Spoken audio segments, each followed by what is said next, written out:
Hey everybody, welcome back to Double D Vintage Baseball Cards. My name is Dylan. I got an exciting show for you guys tonight. As always, I got a little notepad here with 3 words written on it. And I just have it to glance at. I'm not professional like Mookie. I don't have my list in front of me so great. But what you're going to see tonight, well, first you're going to see baseball cards. You're going to see a single basketball card.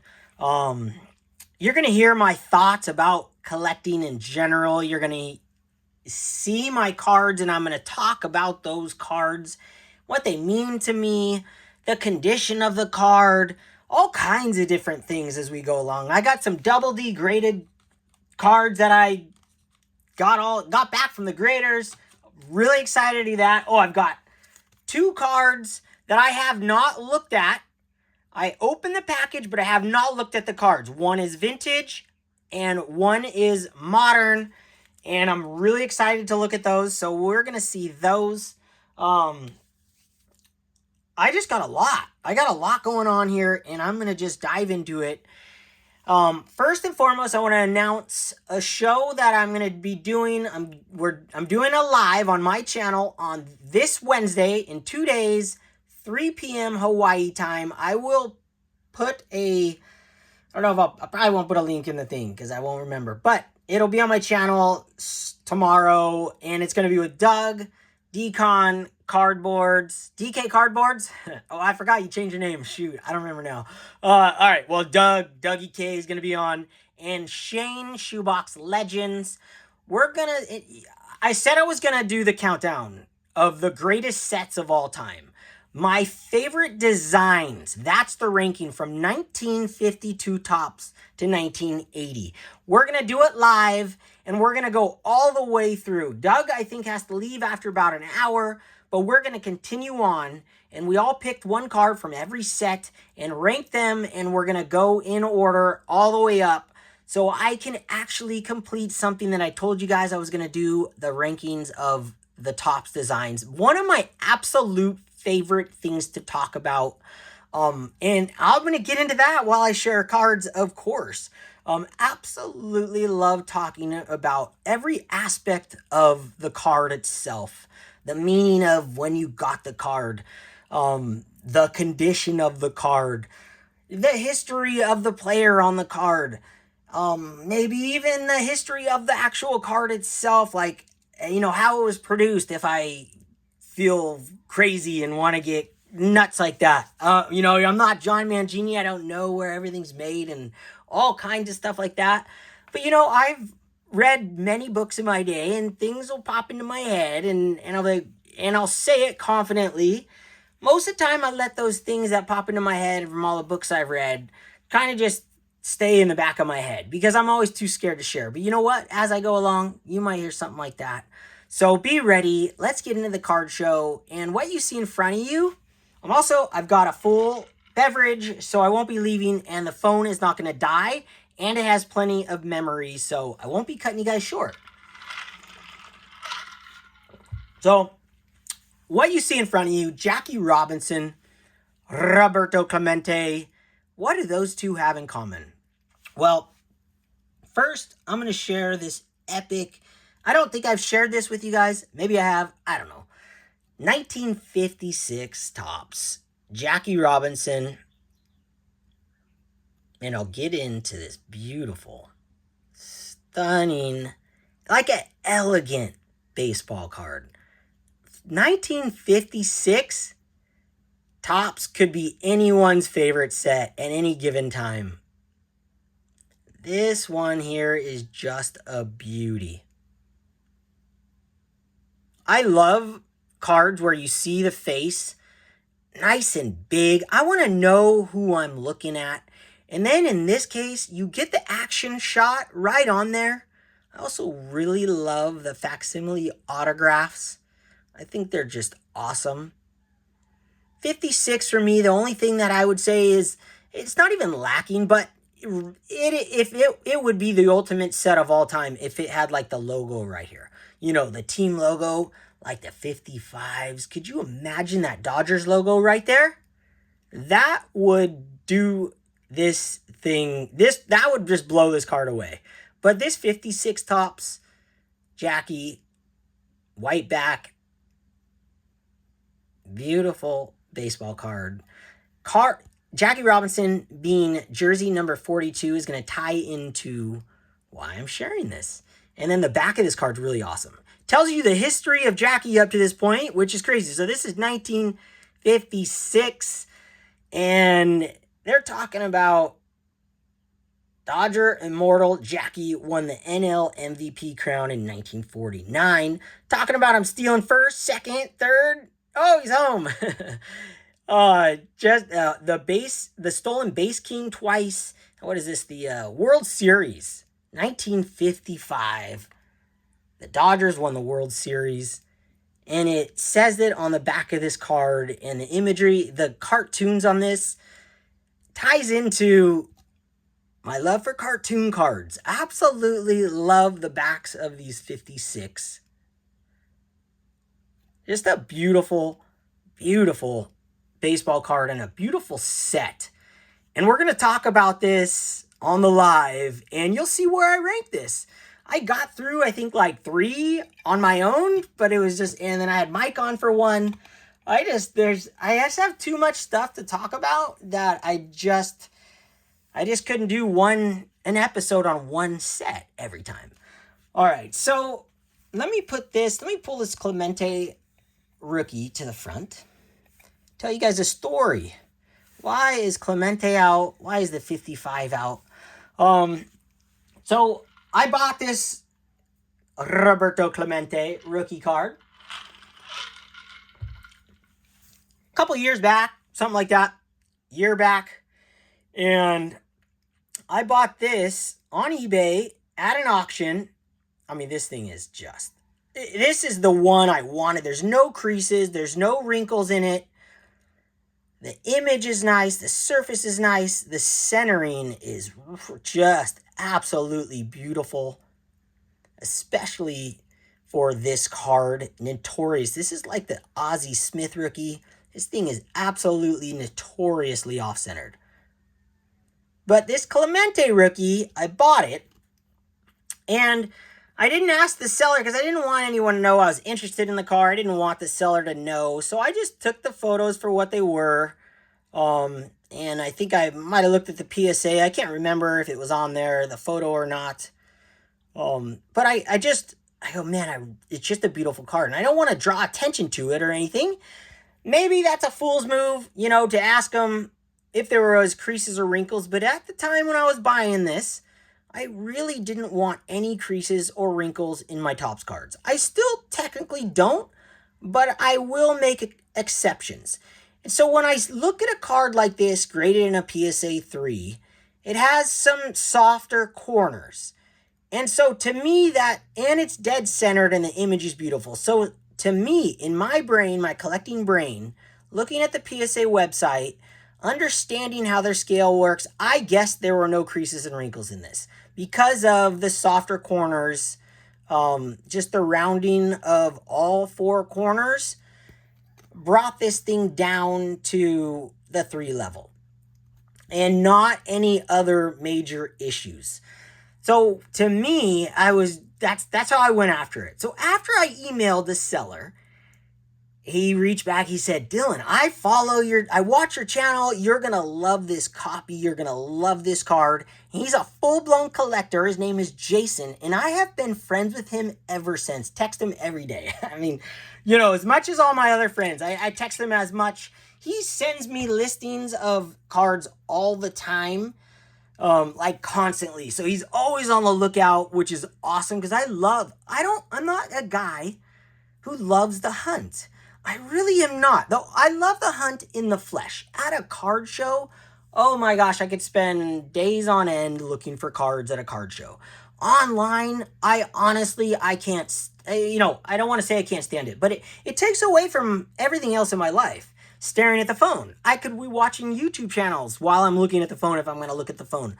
Watching your guys' collection. So if I could snap my fingers and have any one of these cards that I have in my head, perfect, in the condition I like, like that Clemente, like the Jackie, I would do that in a heartbeat. I don't need the hunt. It means nothing to me, the hunt. I just want the card in my collection.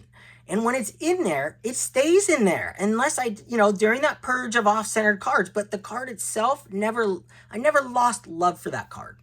So, back to the story of Jason. Now, Jason, we go back and forth. I find out that he's a super huge Duke, the basketball, the college Duke, I don't even, Duke University? Yeah, Duke University fan, like super fan. And I go, hey, at some point, I didn't say it right away, but my direct neighbor and my friend, we do game nights. We did a game night last night with them, is Lance Thomas, and he played for Duke and he won the championship with Duke. So, 2 years later, fast forward after I bought that Clemente, Jason goes, hey, you think you can get a card signed for me? And I'm like, man, yeah, I could do it. Yeah, of course. But I had never asked him for an autograph. And I never asked really anyone for an autograph. It's not in my nature. I feel weird doing it. But Jason's become a good friend on there. I don't know what he looks like. I don't know anything about him except his collection. But he's still a friend of mine. So we were at the game night and last night, and I go, hey, I've got a card here, and I'm like, you don't have, I don't know what I said. I said, like, before you answer, you can say no, but I just wanted to know if you would sign a card for me. And I was gonna give him the speech and say it's for my friend Jason, but he was super stoked to do it, and I didn't have the heart to tell him it wasn't for me.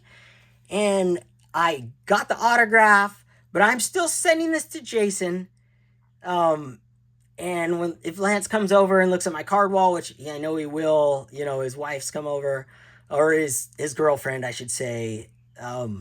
It's not like he's gonna go, where's that card? At least I hope he doesn't, because this is gonna go so good in Jason's collection, and the story behind it, and how I got it. And number 42, Lance Thomas was number 42 for 4 different teams, and Jackie Robinson, number 42. Now, I asked Lance why he was number 42 quite some time ago, and I can't remember what he said, whether it was to a Jackie shout out or not. Honestly, I don't remember. But I did ask last night if this jersey was the jersey that's on the wall. That was right above us where we were signing this. He has 4 jerseys on their house wall. And one of them is the Duke, where he won the championship. And so he looked at it and he goes, let me see that thing. Let me look. He goes, yeah, that's the jersey. That's the one. Because I asked, I go, how many jerseys did you guys get in college? And I don't even remember the answer because we were doing the signing, and it's awkward. Like, I asked them, I was like, oh my gosh. I just don't do that. That's not me. We hang out like friends. We play the games and we eat dinner, and it's like, I never asked people for autographs. Like, I was friends with Paul Correa for years. We'd surf together all the time, like every day.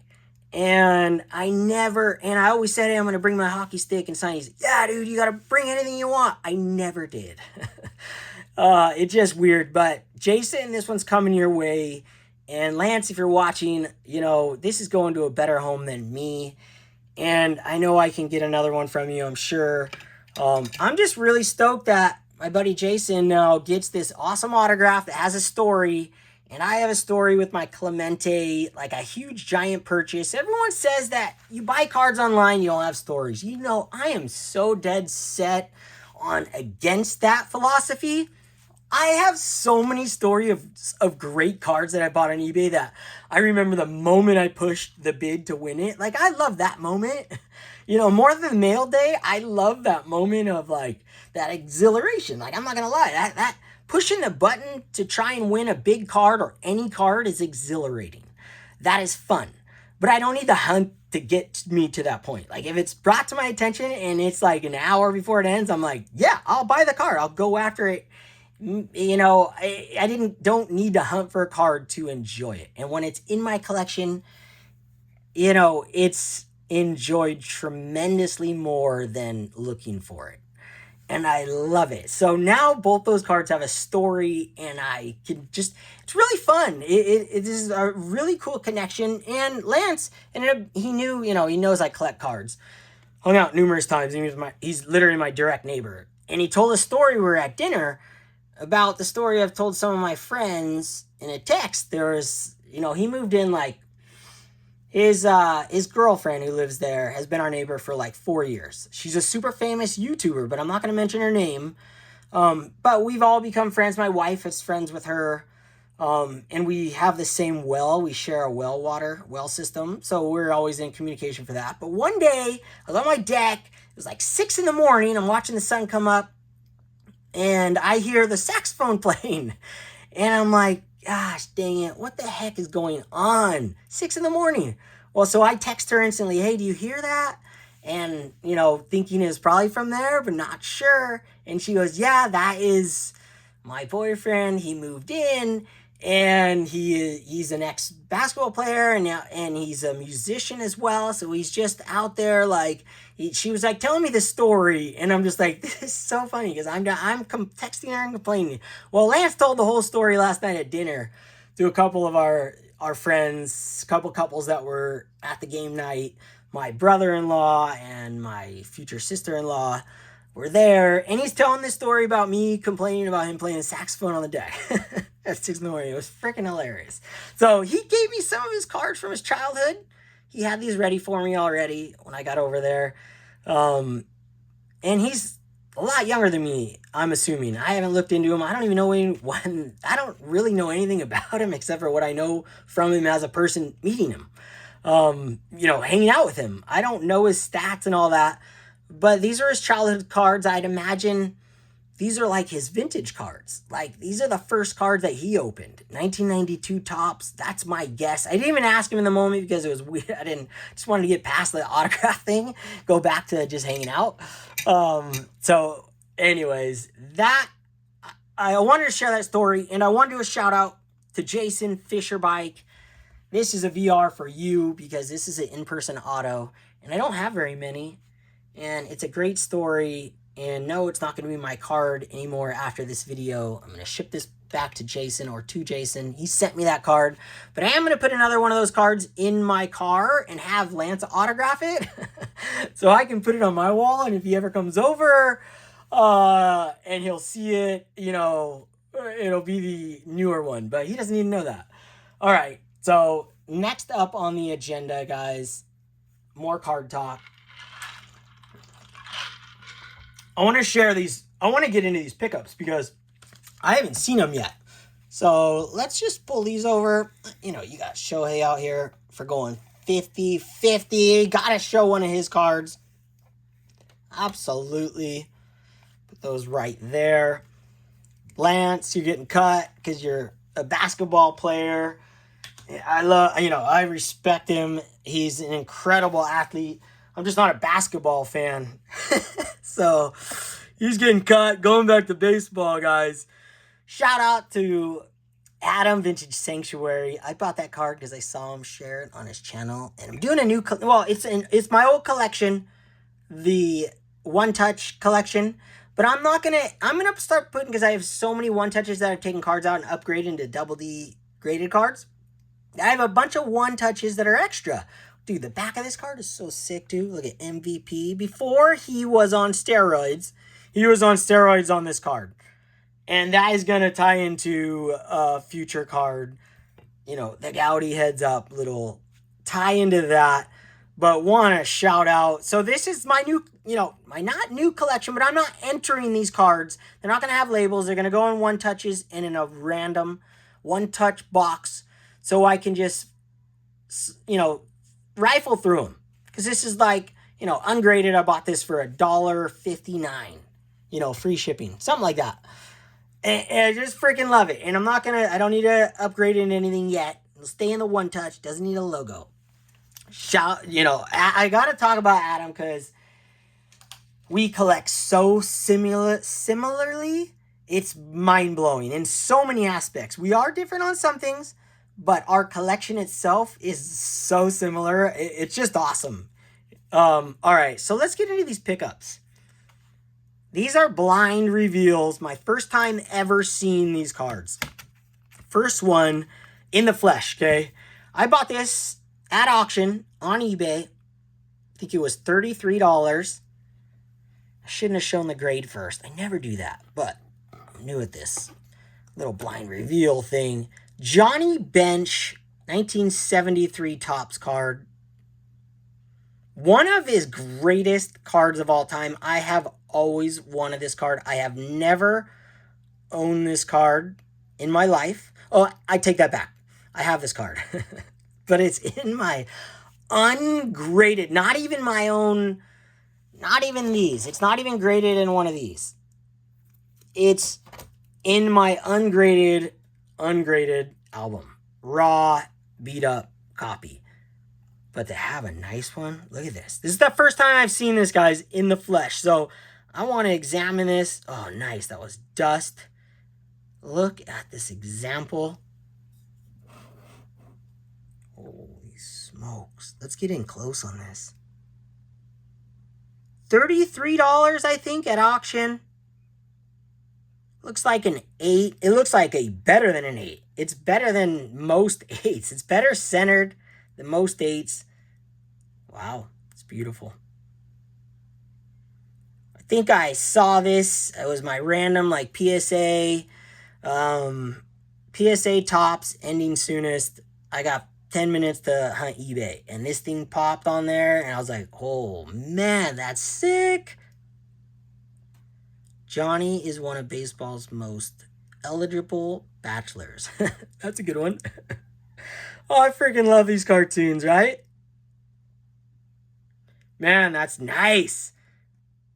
$33 or whatever I said. It is a PSA 6. Give me that all day long. Wednesday, you'll see where I rank. 73. Maybe it'll surprise you. Maybe it won't. I tell you now, I do not like the guy right here. The silhouette thing. Like, why not have his face? I want to see Johnny Bench. I want to see who Johnny Bench is. If I just started collecting or I'm a kid, I want to see the guy's face. You know, this action shot is like the sickest action shot ever. It's an insane card.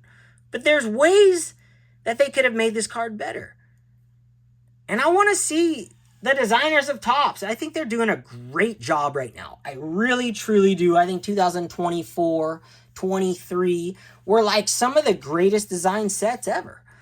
I want to see them take all those opinions and make them for themselves and realize they could do better than this. They could do better than the 56. By just adding a logo there, it would have been like the greatest set in the whole planet ever in humankind, right? Just by doing some simple things. Wow, that's a sick card. I'm freaking so stoked. Brand new pickup. Johnny Bench, 1973 Topps. Wow, that's nice looking. Woo! Oh, man. Okay, next one. Take a sip. Double sip. Double D. We're bringing out a double D slab. Now, I've had this in my show you guys box. I have a box that says next YouTube show, okay? I put things in there I want to share. I have endless stuff in there, stuff that's been in there for like a year that I just don't get to, right? This one I had, in my regular old school slabs, in my Card Saver ones, Alex Rodriguez, 2001 Topps Chrome. He's one of the first like Topps Chrome modern cards that I bought ungraded. Raw, as they say, naked.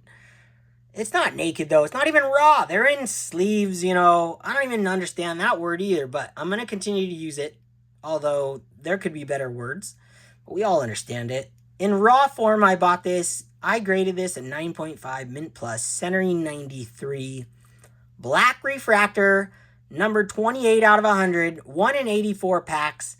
I did the black label on this, which I just think is just magical. And it's from I think is going to be an iconic set.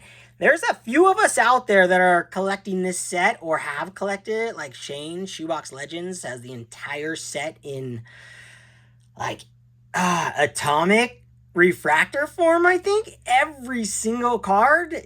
Correct me if I'm wrong, Shane, but that's insane.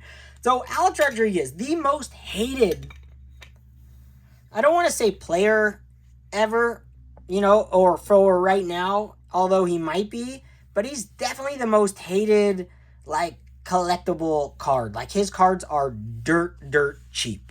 Like, there's no one else cheaper than Alex Rodriguez, I feel like, for his statistics, his stats versus his card prices. It's astronomically crazy. But I still have a hard time buying his cards because I don't like him. Oh, man. Yeah, I just don't like him. So, why I shared that is because this card right here, my pickup, oh my gosh. I got to take it out of its sleeve. Come on. This just came in the mail. First time looking at it. I don't need to hide the gray because it's a modern card. But it's a 2006 Topps Chrome Mariano Rivera black refractor. I bought this on eBay auction, same thing, had some time. Auctions were ending. I'm like, all right, oh wow, that card's sick. And I already have 3 other black refractors from this set. I have the Ichiro, Pujols, and Mickey Mantle. And I think this Yankees Rivera is insane. Numbered to 549. Honestly, if this was in my slab, it would look so much better. And I'd know the pack odds because I'd have it on I have the information right on the slab. But to buy these in 9s, it's cheaper and safer than buying them ungraded. I'm realizing the guys that are, I don't want to say nobodies, but the minor stars you can buy ungraded. And I think that's the way to go because they're in perfect condition. Those semi-stars, they're you can buy those raw and they're going to be high grades most likely. But the Mariano Rivera's, he's borderline, but I think he's mostly graded. But the Derek Jeters, those ones, I'm realizing you kind of want to buy those graded. And in 9s, they're cheaper than raw form. So I'm trying to stay for the PSA, but if I had a choice to have that in my slab, I could crack it out, but that's my whole philosophy is if I'm going to slab a card like this, I want it to gain value or hold the value. Know the value when you look at the card, when you hold it. When someone finally buys my collection or inherits it, they can look at my cards and very fast figure out what it's worth. So, oh my gosh, look at those two. Look at those two right there. Let's put these two side by side. Look at that bench. That 73 Topps card, I can't stop staring at that one now. Just go back and forth. I'm telling you, that's why I love little cards. Like, you guys know if you've been following me since the beginning, I'm like a $25 to $100 card connoisseur. Like, that's my jam. It always has been because I like a big collection. I don't want it ginormous. I don't want boxes and boxes of cards, but I can contain my collection. And if I could have 2,000 and under graded cards, I can fit that. I can display 600 of them at any given time, and the rest in my binders. I can continue to purchase cards like the 73 bench. And to me, this is like, it's just as good as buying a $1,000 card. Like, I'll stare at this card on my wall just as long as I stare at my other big cards. My big cards. Because I'm attracted to all of these. Like, this is 1973 Topps Johnny Bench. You take me back to my childhood, you told me I could own that card, it would have been the greatest card in my entire collection. And I could have owned it, but I never did. I didn't, no one pointed me in that in that right direction, which gets me to grading. That's why I love grading. You can just start out collecting tomorrow, and you can go and buy a card fairly for the price that represents that number on the slab. And it's so much better than representing the dealer that the number of the dealer put on the old cases that we used to look at. And as a kid or as a guy, unless you've been collecting cards for 30 years back in 1980 and 90, I feel like, you were probably taken advantage of. Like, these guys knew what to look for. But you can get into this hobby today because of graded cards at a fractional of a price. You can buy this Johnny Bench 1973 Topps card for the same price today in this condition that you could have bought in 1993. I would stamp that as a guarantee. I bet you if I looked at the 1993 Beckett right this second for a Johnny Bench 1973 card, I bet you it's like $50. And if you saw this card that looked like this in a case from a dealer, you would have had a price tag of $50 in 1993. Now, I'm guessing off the top of my head, but you can check it. Go ahead. I bet you I'm very close to the price. And I can buy that card today because of grading for cheaper than I could back then. And be like incredibly confident in the fact that this 6 isn't going to have creases and wrinkles. It's going to look beautiful when you have it in hand. And you can buy them online like this now. And you can pay prices that I would have paid when I was a kid. So that's a sick baseball card. Like, I'm so stoked to add that to my collection.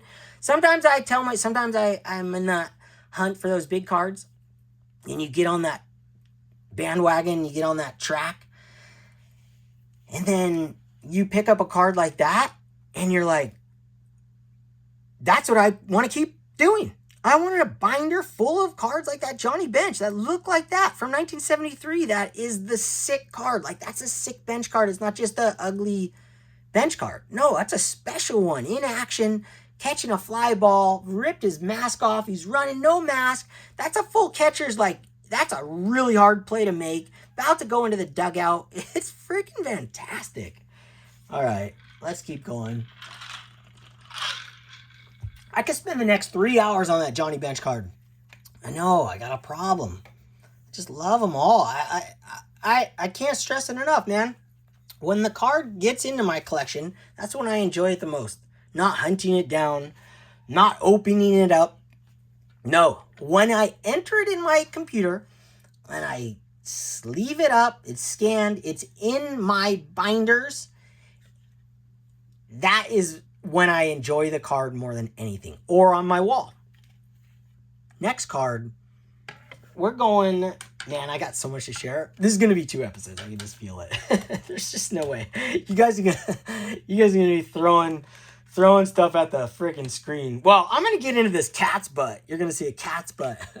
So I am collecting the entire set of 1938 Goudey heads up. They're just Goudey, 1938, but whoever made up the heads up, that kind of stuck. I'm going to collect the entire set of the ones with the scribbles. And my wife was the big, like, pusher. And my buddy Adam Vintage Sanctuary brought that up a long time ago, and I never thought, man, no way, I would never do that. Well, I'm doing it, and I'm having the freaking time of my life. And this Joe Vosmick, as I'm sharing with you guys these cards, sometimes I might have the printout of what this guy did. But why I love these cards more than anything is the designs, the drawings on the cards. And every time one comes in like this, 500, he's always up, or 300, he's always up there. That's why I'm collecting this set. it takes me back to a time when I saw that Goudey and all those magazines, and I see all these cartoons on the back behind this player with this giant head and the cartoon body and these epic cartoons. I've read every one, and the goal for me when I'm collecting these, when I'm purchasing these for my set, I want them to be legible on front and back. I'm not at the point where I want some missing writing or anything. I don't need to be for this set. I have the Goudey that it looks incredible, and I want all of them to look like the Goudey. So I can buy these cards in lower grades, hunt down the ones I want. I bought all the ones that were nice on eBay and clean, cheap, clean sweep auctions, PWCC. I even went on there. I didn't buy anything. My slabs. I was going all over the place looking for these guys. So far, I have 8 of them. And I'm just going to share them, not as they come in, just randomly. What I love doing when I get one of these cards, I read the entire back. I read how many games and runs he had and hits. I mean, the games tells you how long he's been playing, total bases, and then his average. I love looking at the averages, and they were so high back then. 315. This guy, he has over 1,000 hits. I mean, this to me, I'm like looking at this guy. This guy would be like the Hall of Famer coming up right now when you look at those stats. But back then, 300 wasn't a giant deal. But I'm loving these cards coming in. And even though they're common players, I'm like addicted to having these on my desk. I have a stack of these on my desk, like in a row of all the ones I've been picking up. I can't get enough of looking at them. They're just spectacular to my child's eye, to my eye as an adult. And the next one I got here is the cat's butt. The second I got this card, I was laughing my head off. I got 2 of these cards. Yeah, I bought doubles. Why? Because in the first round of 3, I overpaid on 2. Big time overpaid on 1. Like $65 over what I could have got a nice one for. But you know what? It was my birthday, and I was just jamming. That's how I do things. And then I slow down and I hunt. Well, this one right here, the second I got this Frank Pitlack card, I saw a cat's butt. That's literally all I saw. Gee, that looks like a cat's butt. And I look below. Is that pee-pee? I kid you not. The first second I got this card, I was like, what is happening? What was the artist doing right there? Is that not a cat's butt? That is a cat's butt. But other than that, it's an awesome card. This thing is a 3, okay? I think I paid $100 for this, or $80. The back looks really good. And it has a crease right here. Right there on the back. Can't see it on the front. But a couple days later, this 2 came up at auction. And the goal behind these was just to have a clear image. I wanted to be able to read every word on the card. That's the goal. And have them nicely centered. Good images. This 2 came up and I could not resist. It was at auction. Won this for $60. I've seen some auctions of cards go way high, and I'm like, man, I've missed a bunch. Not a bunch, a couple. But this one, I won, and I think I put a bid in of like $83. You know what's wrong with this card? The exact same crease. Same exact crease, same location, but this too, the front looks, I don't want to say 10 times better, but it's definitely a better looking card than this one. And I thought this 3 was really nice. Like when I got it, I'm like, that is an insane card. It's perfect. But then I got this, and not because the white, because I love the toning. I'm looking for the toning. I prefer the toning on my collection because my Goudey has the toning. I don't want all my cards white like they've been bleached. But the image on this, the colors, I should say, the colors pop more. So, and this has a little stain right here. This was a 2 and this was a 3. So I know for sure this one of these, well, this one for sure, is gonna leave my collection at some point, and I will hold on to it for quite some time, and it might go into my buddy Adam's collection. I don't know where it's gonna go at the moment, but this is the one that I'm keeping. This is the one that's leaving. And I don't care. I love doubles. I love them. Last chance to look at the cat's butt. Oh my gosh, it's just beautiful. Just a beautiful set. I am like having such a good time collecting common players. Not because I'm getting to know the players, only on the back. I have read up their Wikipedia on these guys, but I don't remember them. And that's not why I love the cards. I really don't care if the guy was good or not. I just don't. I love the card itself. I love the design. I love each and every cartoon on there. And I was going to share every cartoon and read about them. But since I'm already so deep into this one, I just can't do it. You guys will just lose it. Well, that's the episode. I've got more cards. But I'm going to save those for another episode. That'll end this one. Guys, thanks for watching. I hope you had fun tonight. I hope you were inspired to go back to your cards in your collection and enjoy them however you enjoy them, however you build it, however you do it. Do it because it makes you happy. And buy the cards that make you smile and takes you back to a place and is appealing to your eyes.